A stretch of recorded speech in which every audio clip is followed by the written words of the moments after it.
At the start of the film, we meet Cass, who is a school teacher. After completing her lecture, as soon as she leaves for home, it suddenly gets dark, and it starts raining here. Cass, sitting in her car, leaves for her home, which was far from the school, in the middle of the forest. On the way, she saw a car, in which a woman was sitting still. She was not moving, nor was she doing any other movement. Cass, sitting in her car, sees her and then moves her car forward. She didn't call the police because she was scared of this woman. The next morning, Cass's husband, whose name is Matt, tells Cass about a murder near his house. As soon as she searches on Google, she gets shocked seeing that this lady was the one she saw in the car last night. In the next scene, Cass meets her childhood friend, Rachel, and from what they talk about, we know that Cass's mom had died 2 years ago. Due to its grief, Cass has not come out yet. They both go shopping because this evening was a friend's birthday whose party they'd to go. After shopping, Cass wants to go home, and leaving the car, she feels that someone has kept an eye on her. She just ignores it and comes inside the house. Upon reaching her house, she sees a strange-looking man outside her window who is keeping an eye on her. Seeing him, Cass suddenly gets scared. Her husband comes behind her and asks, "What are you looking at?" Then Cass said, "There is a man outside who is staring at me." When Matt looks outside, there was no one outside. He says to Cass, "I know you are tired. You should rest. You have hallucinations." But Cass said that she had seen this man, but Matt did not believe her. In the evening party, Rachel and Cass talk about the same murder that was committed near their house. She tells him that the woman who was murdered, the woman used to work in Rachel and Matt's office. Upon returning home, Cass and Matt talk about the same murder. Cass was very scared, so she says to Matt, "Isn't it possible that we install an alarm system in our whole house?" Matt also likes her idea, and he quickly gets up and closes all the windows and doors of his house. When Matt was outside, this time Cass gets a call on the phone. On picking up Cass's phone from the other side, no one was saying anything. Obviously, this was a threatening call for Cass. In the morning, the news of this murder was also coming on TV. Seeing this, Cass was even more scared. Suddenly, she felt that someone was behind her. When she goes out and checks, we can see someone's shadow behind Cass. Again, she gets a call from the number on the phone, and this time, on picking up the call, no one was saying anything. After a while, a boy comes to Cass's house. Cass opens the door. Afraid, she finds out that he had come from the alarm system company, from which Matt had agreed to install an alarm system. After all this, Cass now goes to the murder site. There were a lot of bouquets there, and there was also a fox there. Seeing this, Cass got scared and immediately went to her house. She had stolen an earring from the murder site. She brought it and kept it in her house. Tonight, when Cass went to take a shower, Cass felt very strange while taking a shower. She felt that someone was forcing her to drown in water. She quickly calls Matt after coming out of the washroom and tells him that someone has come to her house. Now she was talking on the phone when suddenly her doorbell rings. She immediately goes to check on the door. Then officers came there who carried out an investigation of the murder near her house. Officers asked, "Did you see that car there after the girl's murder?" Scared, Cass says, "Yes, I saw it, but I had no idea that she would have died. I was very scared, so I didn't call the police." Matt, who had come here at the time of the investigation, after the departure of the officers, asks Cass, "Why didn't you tell me that you had also passed through there that night?" In response, Cass says, "Because you had stopped me from passing through that road. I thought if I told you, you would be angry with me." Now in the morning again, Cass gets a call from the same unknown number, and this time, no one from the other side gives her a response. Right at this time, her house is knocked again. She goes outside and sees that one of her students has come to return her book. With this, Cass also gets ready and leaves for school. Today was a holiday, but still, Cass came to school because she had a meeting. But when she goes to the office, she sees that there is no teacher in the office. At that time, one of her colleagues, who is the coach here, comes to her and asks her, "Why did you come here today?" Cass says that there was a meeting today, but no teacher came. Surprised, the coach replies to her that there was no such meeting today. Hearing this, Cass also gets worried and leaves from here. And when Cass left for home in her car, we're shown that the coach, with a strange look, was keeping an eye on Cass. Now she was at home all day when she got a call from Matt. Matt told her that he will be late from work today, so Cass also hung up the phone. After hanging up the phone, Cass started making a strange noise in her house again. As soon as she checked this noise, she saw that her whole room was covered with a polythene sheet, and under the polythene sheet she could see someone's shadow. And as soon as she was close to the shadow, suddenly, somehow the polythene wrapped around her.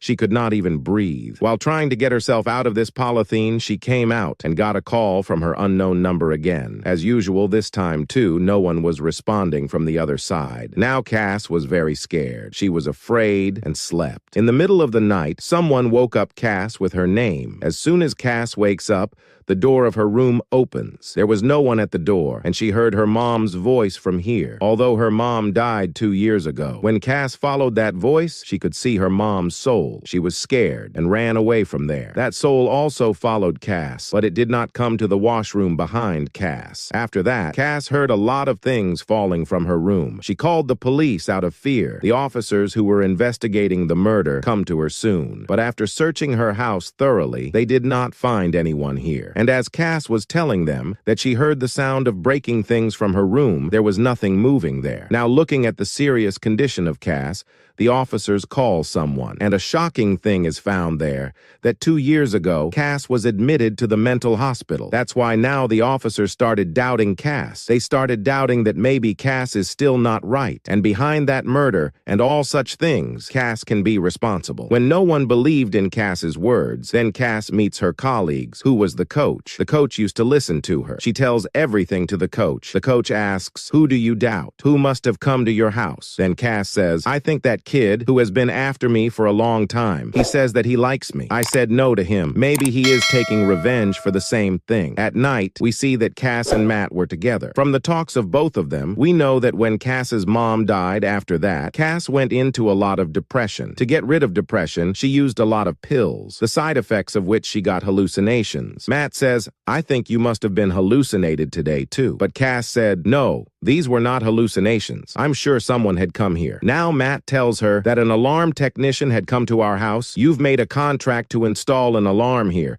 and this bothers Cass because she had not signed any contract." Matt does not argue with her because he knew Cass was already worried. They both go to sleep, and in the middle of the night, Cass wakes up. She takes out a contract papers from Matt's bag and sees that it was really signed by her. She herself started doubting her mental state. The next morning, Matt was very happy and a little angry because he found out that Cass was pregnant. He asks her, "Why didn't you tell me such a big news?" But Cass says, "No, I'm not pregnant. So why would I tell you?" Hearing this, Matt becomes sad, and he says, "You must have forgotten, like you signed a contract and you forgot." He takes her to the hospital, and it is confirmed that Cass was saying the same thing. She was not pregnant. Here, the doctor gives her some medicines to improve her mental state, after which Cass and Matt both go home. Coming to home, Cass was upset with Matt because Matt had explained Cass's mental state very strangely to the doctor. At night, when Cass was watching TV at home, once again she started hallucinating. In the TV, she sees a shadow of her mother,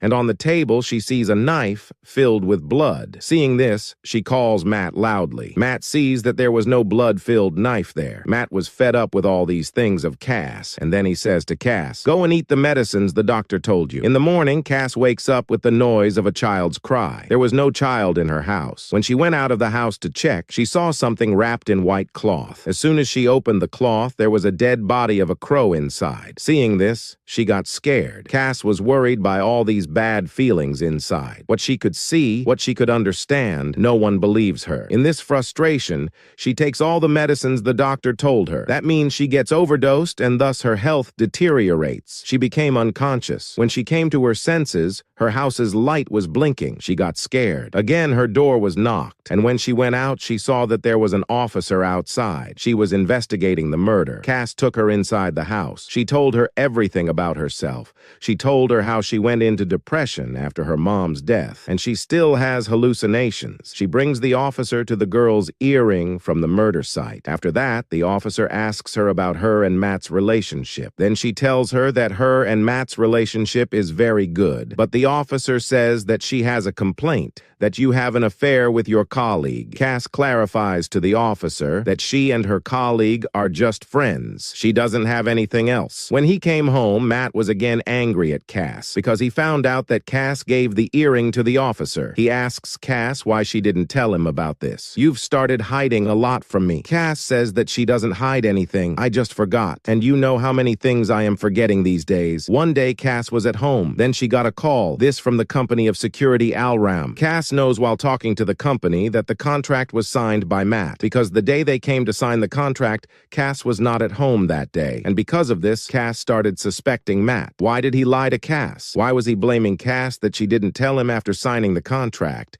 And what was the reason for his fake signing the contract? Now she started doubting that maybe Mac had some other affair. In this case, she talks to her friend, so she asked a private investigator to follow Matt. However, she also had a doubt on Rachel that maybe Rachel and Matt had some affair. That's why she stole Rachel's mobile secretly. In this mobile, Cass gets a lot of messages that she was shocked to read, because all these messages were linked to that murder. From this mobile, Cass also finds out that her doubt was absolutely correct. Rachel and Matt have an affair. Their Kuliwij came to know about this affair, so they made a plan and murdered her. One night, they called her to Matt's house and caught her and killed her on the way. Cass couldn't believe that it was Matt who did all this. Now, she calls that unknown number from Rachel's phone that she used to call her daily. After calling that number, she sees that the number was picked up by Matt. That is, the threatening calls were done by her husband, Matt.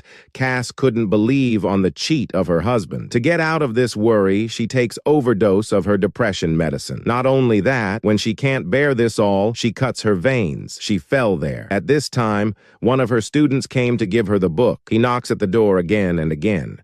When he has no voice from inside, he checks from the window. He sees Cass in a bad condition. He calls the poly immediately, and the police rescue her. Matt had already found out from Rachel that Rachel's phone was with Cass at this time, and from Rachel's phone on the unknown number, i.e. on Matt's other phone, Cass had called. Clearly, she had found out everything about Rachel and Matt. These people were now looking for that mobile in the house so that the police could not get a clue about it. And when they came to the house, they were suddenly shown Cass's shadow, and seeing this, they had an idea that Cass was still alive and was coming back home. Before he could do anything to Cass, Cass's colleague from behind caught Matt. To save Matt, Rachel was about to attack him, but suddenly, the police came here. To save Matt, she attacks the man, and to save himself, the man leaves Matt. Now here, Rachel was about to attack Cass.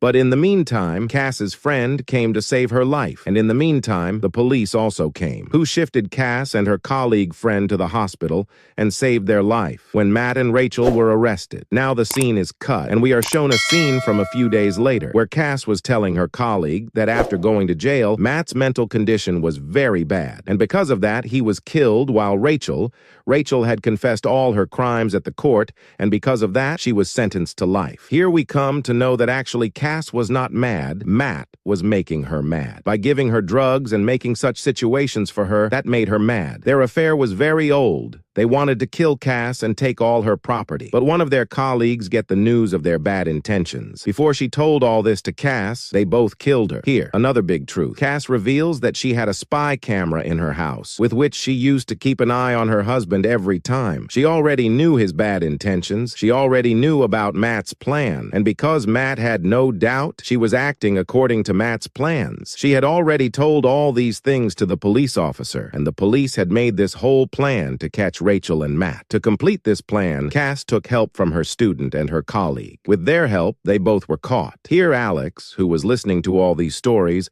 was very surprised at Cass's bravery. And here Cass was remembering Rachel and Matt, who were very close to her, and she had all the happiness and sorrows of her life with them. Cass was also not happy with their death or punishment. The story ends with this.